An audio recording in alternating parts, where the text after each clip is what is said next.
Previously on Accelerate, we reviewed the 2021 Maserati Levante GTS. Listen to how that thing sounds. But today, we've got the 2022 Lincoln Nautilus.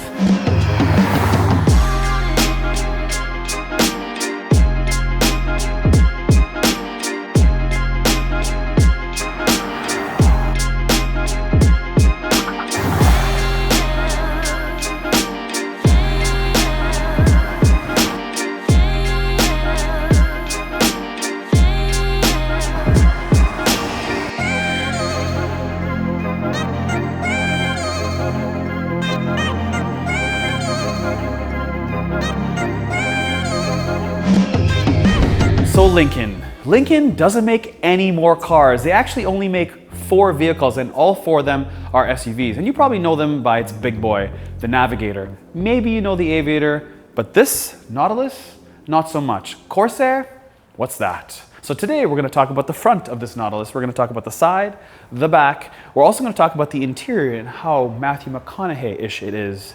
So let's get into it. This is the refreshed 2021/2022 version. They didn't do a whole lot on the outside except some stuff down here, but let's start at the top and talk about it. Now it does have a very high hood. This hood is very high. The headlights are LED and they have 5 little inserts of LED. They sort of appear to be matrix headlights where you could theoretically switch off each LED when you're approaching another car so you don't blind them. So moving below, you do have your indicator, which is obviously LED. Underneath that, you have some sort of black plastic grille, which is a difference maker for 2021 to 2022, considering the old models had some chrome stuff there. Right here is where your radar is. That is for your front detection, for your automatic braking, that kind of stuff. It also does have lane centering, which is kind of nice to have. And up here, you have a big grille with this Lincoln logo. Now let's talk about Lincoln for a second. Lincoln is sort of a little bit different because Lincoln doesn't have their own standalone stores, at least the ones I've personally seen in Canada and the US. You see a lot of other manufacturers have their own standalone store when it comes to their luxury product. You see, Lincoln is usually always tied to a Ford store, whereas if you think of some other brands, they're actually moving towards the independency of having their own luxury brand. So will Lincoln have their own luxury brands? I don't know. With 4 SUVs, maybe, maybe not. So, doesn't this front end look like a Jaguar E-Pace? Like, look at this thing. Jaguar E-Pace. If you think I'm right, yeah, comment below. Under the hood, you have 2 engines. The first choice is your 4-cylinder, like typical, always a 2-liter, because that seems like all they make nowadays. Makes 250 horsepower and 280 pound-feet of torque. And then there's this guy, which is a twin-turbo V6 that makes 335 horsepower and 380 pound-feet of torque. Now, it does go pretty good. So I'm gonna show you guys that on the drive. It also has an 8-speed torque converter gearbox. Either of them, doesn't matter which one you pick, with the 4-banger or the 6, that's what you get. An 8-speed gearbox. And it's got torque vectoring as well, if you care. So you can't get any hybrid versions of the Nautilus. You can get it in the Corsair and you can get it in the Aviator. Now, there are 3 different versions you can get on this Nautilus. You can get the regular, you can get the Reserve, or you can get every South Asian man's favorite drink, Black Label.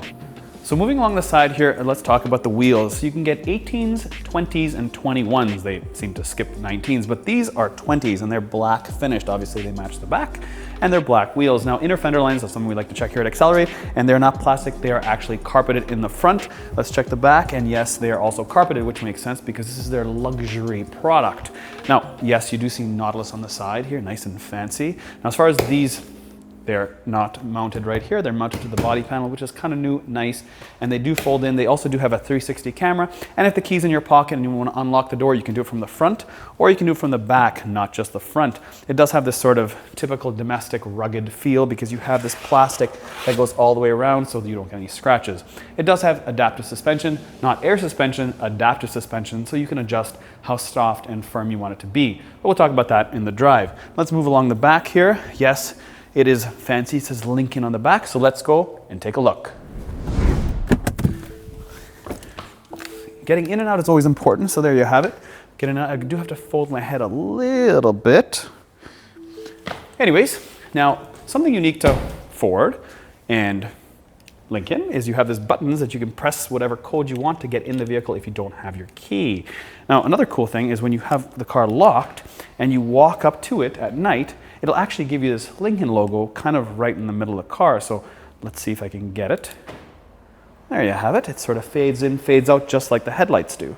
So if you have your phone, it's also got something called phone for key, which is basically a key on your phone. But let's talk about the back here, and let's start off with the top. So this has a really, really large rear spoiler, sort of a sporty spoiler, but it's kind of tricky because it's not sporty this way, it's just sporty this way. And if you look, it does have a third brake light that is white LED, but it's red when it comes on, versus this is all red. And your typical Lincoln bar that goes all the way across, and yes, it's a Lincoln.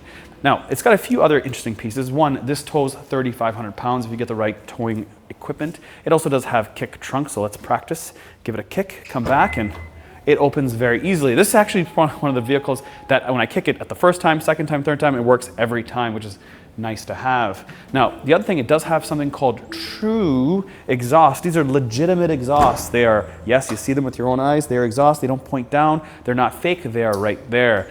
It also does have something that's really interesting, and that is this has the same sort of space as an XC90 Volvo inside with the seats folded down. That's really weird. I wouldn't expect that. Let's take a look, and that's why I got a measuring tape. So let's measure it up. So as far as room goes, let's just throw the key over there. Let me move over here so you guys can see. We've got 43 inches in terms of depth, and in terms of width, this is a large trunk. 44, this is a big trunk, so you can fit whatever you want it, which is pretty typical because it is a Ford, and domestic vehicles like space, and she's got it. So a few things I want to point out here in the trunk. One is there is no spare tire. You lift this up and you do have just an air compressor, a fairly large quality air compressor. The German ones are about half the size. This seems pretty heavy duty, which is nice to see. Again, no spare tire. It does have a cargo net. It does have either a choice of 13 or 19 Revel speakers, so there's a subwoofer there. Something really interesting to actually note is if you just look how low these back seats are, they're fairly low, enough that a dog, a fairly sizable dog, can be back here and their head can be inside. You see, that was one of the problems with German cars. If you do have a larger dog, they get in the trunk, but then their head is kind of stuck with this very shallow space. And then you have a lot of, obviously, visibility in the back here. But I can tell that when I'm driving, I can definitely have visibility when I'm looking out my rearview mirror. Now, as far as how these seats fold down, this is obviously as back as you can go, and that is as forward. So that is a difference in terms of how it slides back. And if I want to put the seats down, well, there are two buttons right here to press it. There's one. And there's the other. Now it does have a 12 volt down here. It does have a tonneau cover that I've removed just to show you guys how much space there is back here. There is some plasticky pieces, so it's not all like super duper fancy leather wrapped. You can sort of see it's pretty Ford edgy because that's what this is built off. It's built off a Ford Edge. There are some, fancy touches, and we're gonna find about that inside. So let's go check it out. All right, so I'm in the back of the Nautilus. So let's close this back door and see how good it feels. Decent. Good job, Oakville, Ontario. That's where you are made, born, and built. See, inside it feels solid. It always tricks me. So the thing with the Lincoln now is that they've tried to make this interior less Ford-like. So when you get into the Lincoln, it doesn't feel like a Ford. It feels like a Lincoln. It does have a nice big panoramic sunroof, black headliner. Feels nice and comfy back here. It does have heated seats on the outer seats, so this side and that side. It does have these fancy backrests in the back. And yes, feels very plush. It does have a lot of storage because obviously, as I mentioned, domestic. It's got little small cuppies over here, big bottle holders in the door, and I'm sitting nice and high, so I feel pretty safe and comfortable. That's all I gotta say about the back. I'll talk about the ambient lighting in the front. So front seat time. Let's feel this door out. The door physically closing feels very strong and solid. The door handle, when I'm holding and opening and closing, just doesn't feel all that strong. So if Lincoln, if you're listening out there, yeah, the door handle. The door, good. Handle, yeah. Now, it doesn't feel very Ford-like in here, and that's one of the big things Lincoln wanted to do. They wanted to take the Fordness out of here, with the exception of the switches and some of the door lock buttons here. That's Ford-like from the Edge, but all this here feels very new. It feels very nice, and it feels very different. This is definitely an upgrade to a Ford. There's no doubt about it, especially this big monster 13.2-inch screen that, yeah, does have the Ford Sync system, which is very good. It's not a system that's terrible. It doesn't have any shifters. It has buttons. So if you want to go into park, reverse, neutral, or drive, you have to press this button or even start it. Well, start it's pretty typical. It's a button, and it's flashing green telling me I need to press this button to start it in case I'm blind. Steering wheel, very luxurious. It's got your typical controls that you'd expect, your volume, your fast forward, your cruise control, your stop and go, all that fun stuff. Everything else looks pretty straightforward. Stability program, automatic handbrake, electromechanical of course. It's got 4 vents that I can see right there. It's got this nice Revel sound system over here that I can touch and feel, and it extends all through the door panel. It does have your keep you in your lane. It does have HomeLink and a nice black headliner with, as I mentioned, this nice big panoramic sunroof. I wish it did have a sliding armrest. That is one thing I wish we did. And we're still sort of keeping with this 2-stage armrest, which we really should stop making, because every time I open this armrest, it always leaves me with this piece that is totally useless. It does have a USB, my apologies, it does have a cigarette lighter in the glove box here. Not the biggest glove box, decent size. It's about this big, and this deep. It does have 2 cup holders with their fancy 7-color ambient lighting, and it does have this underneath here storage for purses, so on and so forth. Underneath here, you do have your USB and USB-C and another storage piece with the wireless charging. So I can take my phone out, put it there, wireless charge, and close it. But the coolest part about this is it does have wireless CarPlay. Yes, wireless CarPlay, because it has Wi-Fi. So yes, wireless CarPlay is important because there's so many cars out there that still don't have wireless CarPlay. You got to plug them in. What's up with that? Anyways, this does have 3 different cameras. It does have 360 camera, but it does have a backup camera. It does have the overhead camera, and it does have the 360 overhead camera, but just for the sensors to show you how close you are. So 3 different versions on this big 13.2-inch screen. So yes, there is no analog gauge. This is completely digital, and it's really cool. So let's jump into the screens. So if we jump right into infotainment here, you'll see on the bottom you have audio, phone, nav, recent calls, apps, and settings. So I will always use apps because obviously it's important to have Apple CarPlay. So there you go, hit Apple CarPlay, and you will notice that it only uses this frame. This right frame here sticks to the navigation. You can choose different things you want, your phone, your maps, back to Sirius XM. You can have different pages of how it's set up. That's pretty cool. You can kind of move it across. This will always stay if you choose to have it there. And then this, again, Apple CarPlay, and your Apple CarPlay will populate and come up. So I'm not going to show all my personal stuff, but there you go. You have audio, and then you have your setup of everything there. So audio, phone, nav, recent calls, apps, and settings. So there's your apps, and then moving on is settings. So let's dig into settings a little bit and get into vehicle. So if I hit vehicle, I can have something that's important to have for a lot of parents out there, and it's got rear occupant alert. So if there's somebody in the back seat, it will actually tell you, check the back seats. It's got a door keypad code that you can set, a rear view camera delay, and that's about it. So let's move up to general and see if there's anything more fun in there besides language, temperature units, touchscreen. Yeah, not a whole lot going on. So basically you have your audio, your recent calls, and your Apple CarPlay, which is what I would be using. So this screen's not very customizable besides the fact of being like elegant and very minimalistic. And you can see by the buttons here that if I hit any button, it just really just moves me over. It gives you my trip, it gives you my fuel economy, it gives you my tire pressure, and there's really not much more. Even when I press the display button to give me more data, it just gives me the gauges, the info, the trip, the fuel. There's not too much going on. Maybe this Eco Coach just sort of coached me into my driving, but again, there's just not a lot going on. So it's kind of nice that it doesn't like inundate you with all this data. It's just simply a speedometer, how much gas you have, the radio you're listening to, the direction, and basically all your check engine lights. Voila. Let's start off the drive with ambient lighting, because everybody loves ambient lighting. So we've got white, yellow, blue, red, dark blue, green, and pink, magenta. So I will tell you right off the bat, this car is way smoother than a Ford Edge. This is not as harsh as a Ford Edge. This suspension is soft and comfortable. Yes, there are drive modes. They're not very easy to find here for drive modes. I've got to basically find it, the drive mode. So I'm not even going to bother, because this car drives smooth, luxurious. Forget about drive modes. That's not important when you buy a car like this. I don't honestly know why they even make it, because nobody's going to buy this thing and be like, yes, I want to race. I need a sport. No, I just have an S button that I press, and then it says sport. Very gently, of course. Not like sport, all red. It's just gentle. It just pops up and says sport. So anyways, I will be in sport, and I'll wait for traffic, because that is the life we live in nowadays. So I'll slam it back into drive.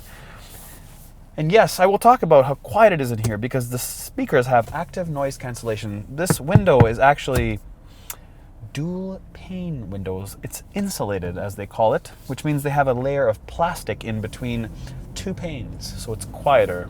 And you can tell that. This is the motor to buy, because this has a ton of torque. 308 pound-feet of torque with this 8-speed transmission. It is fast. I've actually seen times of guys getting this thing in like 5.6, 5.7 seconds. That's under 6 seconds. That is fast. It does boogie. Very similar to Edge ST that we had or reviewed the other day. Except this is a lot smoother, it's a lot quieter, more refined. It's definitely not as like aggressive and, you know, harsh. Sometimes I find with the Fords, yes, it feels solid up here, but it feels kind of less insulated around the wheel well, so you can kind of hear that road noise.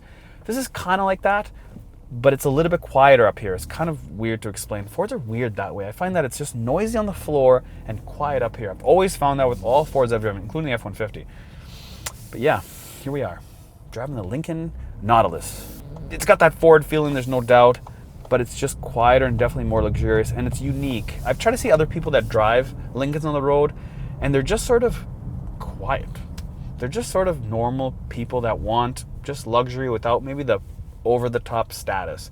I think that's kind of what this thing gives you. It gives you everything the Edge does give you, like utility, practicality, obviously the dealer network, which is important because you can get it serviced pretty much everywhere. There's like enough Dunkin' Donuts, Tim Hortons in Canada, and Ford dealers. They're pretty much everywhere. But yeah.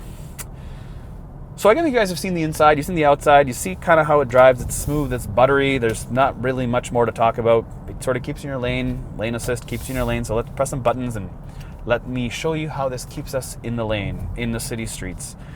Let's try to find some buttons here. On, off. Let's set your cruise control. Let's press this button on the side here, on the steering stalk. You know where all these buttons are. There we go. Lane keeping system on. So here I am. Watch me lane keep. Right in the center console. It's nice and green. It's the first time I've seen some color that popped me in my face. Yep, it's keeping my lane. Doing a pretty good job. Yep, doing a good. Okay, vehicle slowing down. So that is interesting. If it actually gets off the lane, it'll actually slow down. And that's one thing I noticed when I was driving on the highway. I set all the systems up, and then again, it just sort of slowed me down. That is pretty cool. It's really hard to fault cars like this. The only thing people fault is the price. They'll say, oh, it's too expensive. But if you want to be different and unique, well, it's kind of part and parcel. And now with this chip shortage, we're just lucky to have the cars. And speaking of that, collectively, YouTube channels have actually dropped for car reviews. So if you notice, guys are not getting the numbers they once were because there's a chip shortage and the money isn't actually going to us anymore as much, because YouTube's like, hey, we noticed that people are trying to check out cars, but the advertisers are like, why should we pay money? Because we can't sell cars anyways because there's not enough in the marketplace. So yes, please, we need your support. Guys, we won't exist if you guys don't watch our stuff. So you actually have to look for our stuff. You gotta hit up all the other Canadian YouTubers because they deserve respect as well. And as always, thanks for watching.